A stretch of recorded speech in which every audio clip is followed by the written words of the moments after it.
Good morning out there. Welcome to the Christabelle Spiritualist Church. My name is Mark Dorset. I will be your facilitator for this week's sermon. I really do hope that we get back to normal soon. I love being here at the church, and I just want to share it with all of you. So this week's sermon is titled "Let's Talk Mediumship." Now, picture it. Hydesville, New York, 1848. A family has recently moved into a cottage while they await the building of their new home. Strange things have been happening, around the home for the months that they've been there. But on this night, two of the younger daughters hear a rapping sound in their bedroom, and they kind of decide they're going to have some fun with it. Voila! Modern spiritualism is born. And now, obviously, the Fox sisters, which is who I'm actually referring to, they are not the first mediums that have ever existed. But through their desire and through Spirit asking the Fox sisters to publicly demonstrate their mediumship abilities, more people than ever before in modern history have become aware of the truth that life exists beyond the physical change that we call death. So essentially, for those of you who are not familiar with the term medium, or in my case, extra large, for those of you who are not familiar with what a medium or what mediumship is, have I got the sermon for you. That's this one. So I could honestly, I could spend at least the next 4 hours or more just talking about what mediumship is, as well as how to perform mediumship, how to actually connect. But we don't have that kind of time. So think of this as being just a brief introduction for those of you who are not already familiar with mediumship or what being a medium is. Now, spiritualism is it's a wonderful religion that also has mediumship as one of its main principles is actually involving mediumship. So, what is mediumship? Essentially, mediumship is the art and science of connecting with people who are no longer physically alive. Now, think back to Principles 4 and 5, which I'm sure that you have them memorized. I don't have to comment on them here, do I? No, I'm just kidding. Anyway, Principles 4 and 5, they tell us that we affirm that the existence and personal identity of the individual continue after the change called death. And that's followed by principle number 5, which is we affirm that communication with the so-called dead is a fact scientifically proven by the phenomena of spiritualism. Does that make sense? Essentially what it's saying is that we never die. We just change form. So mediumship proves that there is life after death. So how does it do that exactly? I got that one. I mean, really, how do the living impaired communicate with the living? I can help you with that too. Essentially, there are two basic types or phases of mediumship. And these are the main two that you're going to hear from anybody who is involved with mediumship or with communication, connecting with loved ones in spirit. There's physical and mental. Let's start with the physical mediumship, shall we? As I described just a moment ago, when I was speaking about the Fox sisters, they were exercising the phenomena known as physical mediumship because they were able to elicit physical manifestations from spirit. Does that make sense? Remember the rapping sounds that I was speaking of right at the very beginning? That is considered to be a physical manifestation. And if you caught my sermon last week, signs everywhere, there's signs. Yeah, that sermon, sorry, couldn't resist. If you caught that sermon and some of the actual things that I talk about as being signs from loved ones in spirit, those are also considered physical manifestations. Now, in the case of the Fox sisters, it was the peddler who had been murdered at the cottage by previous occupants that was looking to communicate. That's who the Fox sisters were actually talking to, was a murdered peddler, Charles Rosner. And that is a very fascinating story, but it's one that I'm not going to share today, that I will actually save for Gratitude Day when that comes around. And hopefully I'll be blessed enough to be able to do that sermon as well, because it's an interesting story. It actually is. But anyway, physical mediumship works because spirits are able to borrow the energy of the physical medium, of the actual medium, in order to make things manifest. Or another word for manifesting is to say appear in the presence of the medium. Most people believe that it's actually necessary for physical mediumship to be performed either in pitch dark or near pitch dark conditions with just very little light. They believe that the ectoplasm, which is used to actually make those manifestations happen, is destroyed by light. Now, some of the common manifestations that can occur during a physical mediumship session would be transfiguration. In other words, the spirit will form an etheric ectoplasmic mask, or body in some cases, over the form of the medium. In other words, they will create their own image over that of the medium. Other things that can be done is what they call trumpet mediumship, where literal music can be heard through this collapsible trumpet. Or quite often they will also levitate. It's literally a cone that collapses down, looks kind of like a bugle or a trumpet. And spirit will be able to speak through that in order to amplify their voice, and you will hear the person in spirit speaking in their own voice. And it's something that, and also table tipping. That's another thing where they use a three-legged table traditionally, but it doesn't have to be, where the participants will rest their fingers on the table, and then spirit will use the energy of the people in the room, the physical people in the room, to make the table move. So there are a lot of things like that. And I, again, talking about my last sermon, I'm bringing up something called apportation, which is actually something that many of us have experienced in one capacity or another. Apportation, it refers to spirit being able to make physical objects move as well as appear and disappear out of what, from our perspective, is just thin air. It just seems like it's gone. And it's a way for our loved ones in spirit to get our attention. It's really a good way, actually, when you think about it. Think of it as pennies from heaven, if you will, because a lot of times they use pennies or they use coins. Now, as I stated above, most physical mediumship actually takes place in a very darkened room where it's just one single red light. Red seems to be a light source or a wavelength of light that is not going to disrupt physical mediumship. There is a very shining example of this, pun intended. A gentleman named Daniel Douglas Holmes. He was just a very prodigious physical medium. He traveled throughout Europe in the 1850s, and it was said that he was able to perform many physical manifestations in a room that was so well lit that you could literally read by the light, which doesn't sound like a lot, but it does take a fair amount of light for us to read. And it's enough light where if there's any kind of trickery happening, he can tell, you can see it because it's pretty bright in there. So some of his most amazing abilities actually included being able to levitate to various heights. On one occasion, it was actually recorded that he levitated out of a window, a second-story window, around the house, and then was knocking on the outside window of a different room on the second floor. So that would be pretty cool to see. I wish that I would have had that ability.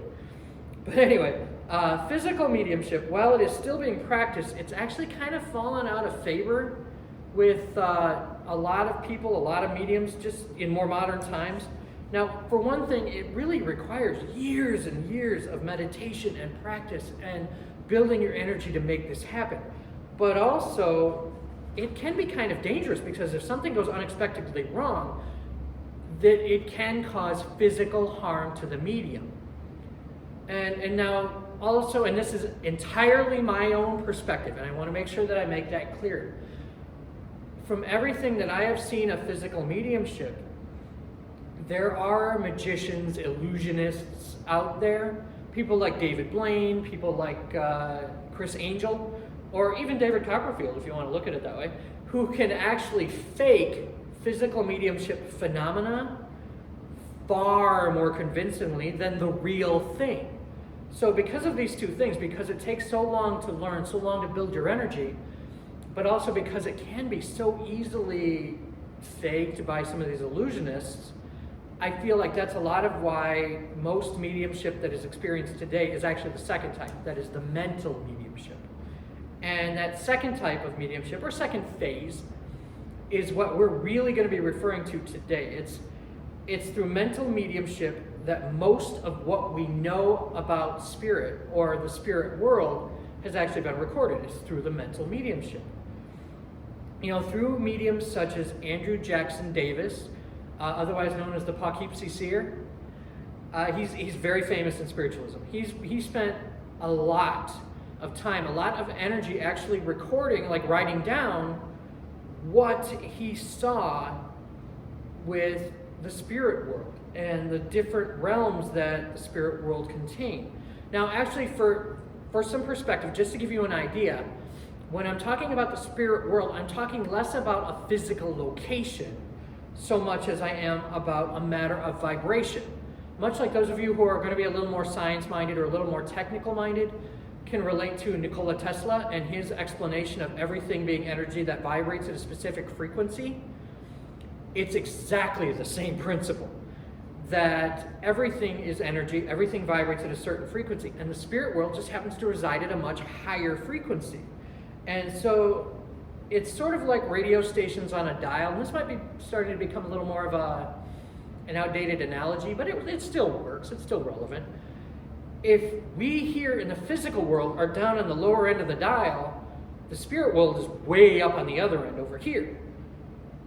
And the world of spirit is actually the one that is the most closely connected to this one. In other words, the one that is actually most like Earth that we know would be called what spiritualists refer to as Summerland. And that's actually, if I remember correctly, Andrew Jackson Davis coined that term. And from my own experience, it's a very accurate one in that most people in spirit, when they physically die, they actually go to this Summerland, this transitional place of just, it's like Earth, but it's better. It's more beautiful. The colors are more vibrant. The energy, there's just so much love there, so much joy, so much happiness. But anyway, sorry, I'm getting off on a tangent. So, how does mental mediumship work? I know I hear that out there somewhere. Quite simply, a person in spirit uses the central nervous system as well as the subconscious mind of the medium to utilize their body to communicate with the living. So how does this happen? The medium puts themselves into what we would think of as being a trance state. Now, when I'm talking about a medium, I'm specifically referring to anybody who chooses to connect with a loved one in spirit. But those of us who are what they term as natural mediums, a natural medium, our energy, our central nervous system, our bodies are also, we're a little more not connected, but we're just a little more sensitive to the frequencies of the spirit world. So when we are connecting, essentially what we're doing is we're putting ourselves into what you could think of using modern vernacular as being a trance state or a hypnotic state. Now, so to some degree, all mental mediums, and indeed especially physical mediums, all mediums to some degree, we are trance mediums. We do enter an altered state of consciousness, which is somewhat similar to hypnosis, in order to connect with the spirit world. And if you go in and you look out at studies of mediums, you will find that most of the time when a medium is entering that state, their alpha brainwaves become the more dominant brainwaves. So there's actually science behind it. But anyway, with this state of mind, we can more easily be influenced by spirit, where they will be more easily able to give us the information we need and help us to connect with the living, with all of you, to help you to understand how much your loved ones are happy and whole and they're looking out for us and they want to guide us. Now, some mediums will also allow specific spirits to communicate directly through them in a process that is called channeling. I'm sure most of you are familiar with that.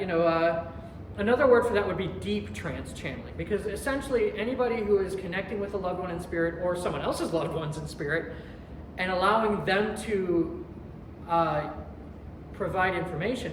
We are technically channeling, but I'm talking right now about deep trance channeling, where essentially the personality of the medium is set aside and the personality of the individual in spirit comes through and takes over the physical body temporarily. I want to make sure I stress that word. That temporarily they borrow the physical form of the medium in order to speak directly to whomever it is they're looking to talk to.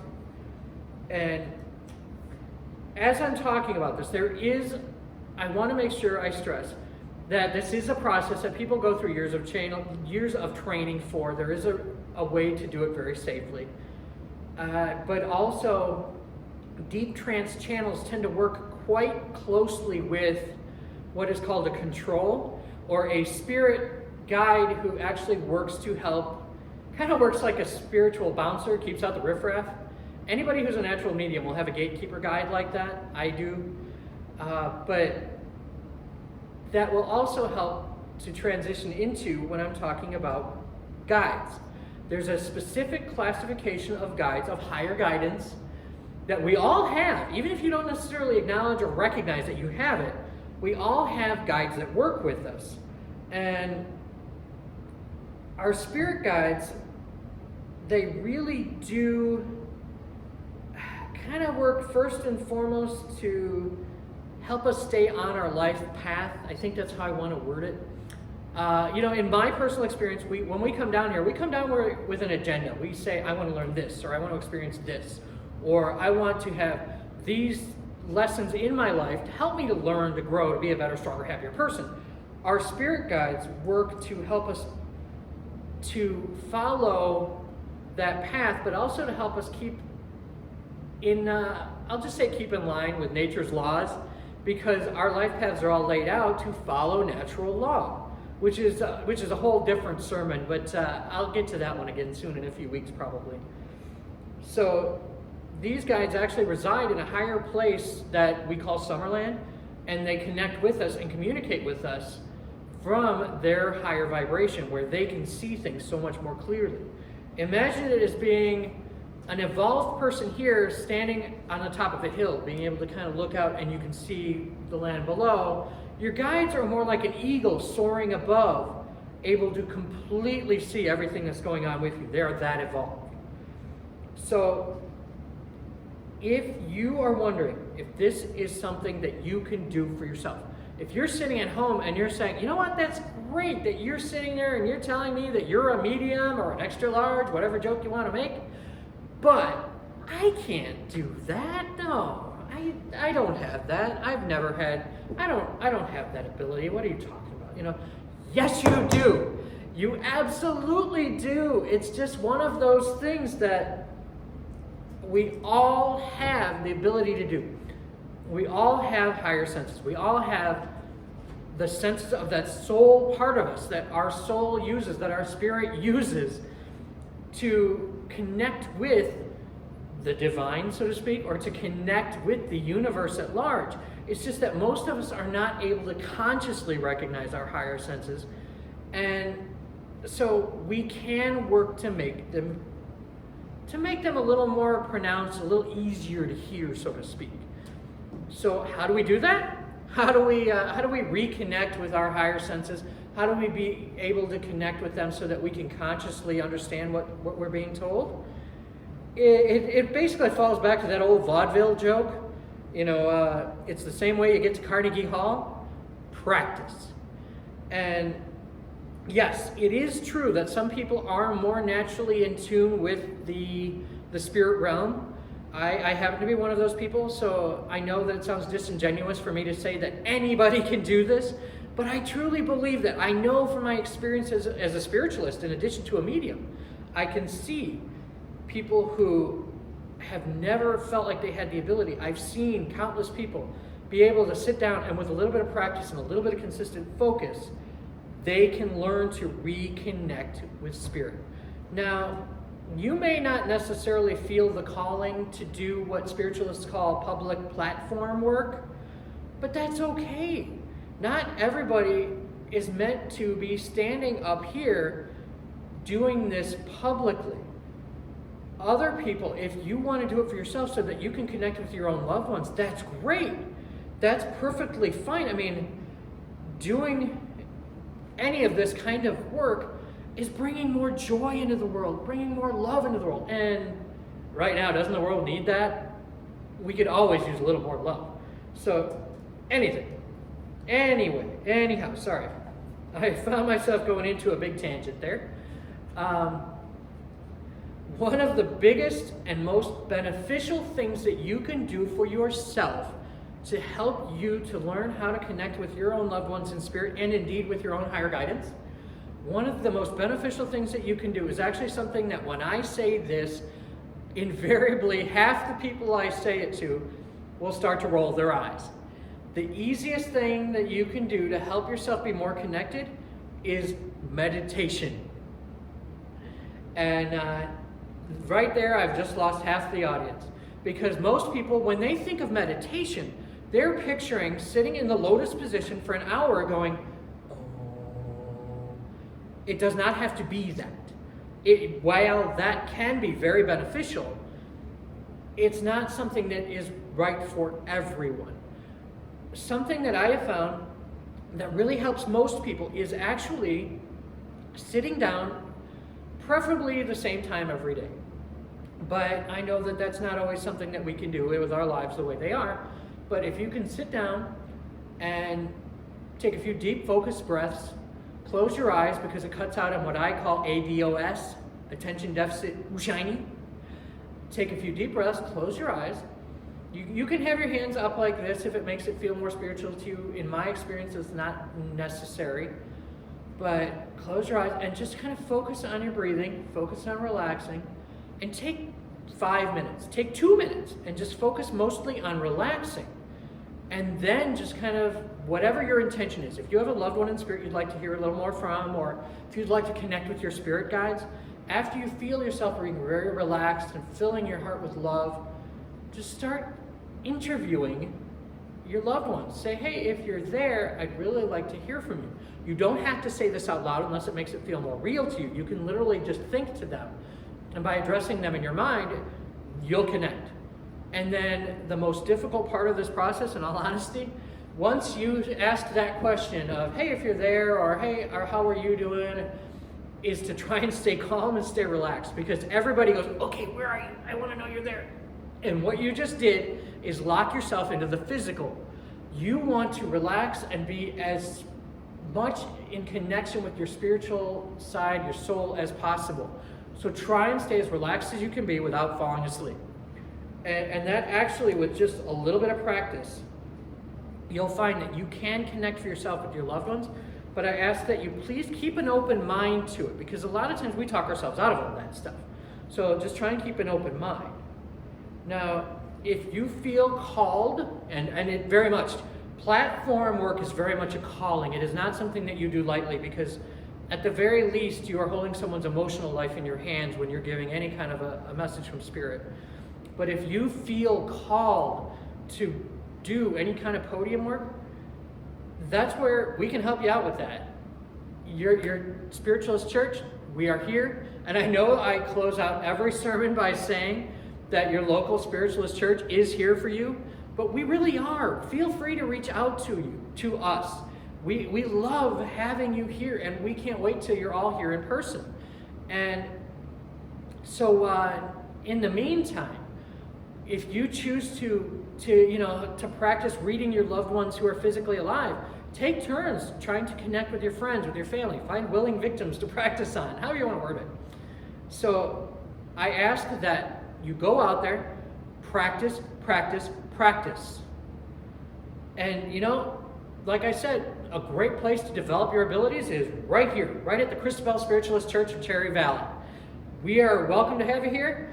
Once we start with the church services in person again, one of my first goals is actually to start doing Development Circle, where we can have a group of people come in and practice in a safe environment to help them to be able to connect and develop as mediums, and maybe someday have you here giving messages to the congregation, messages of healing, messages of joy, evidential messages from loved ones. I would love to see a whole new generation of mediums up here, so that when my time comes, I can be the guest of honor connecting with you standing up here. So remember, the Christabelle Spiritualist Church, come grow with us. Thank you.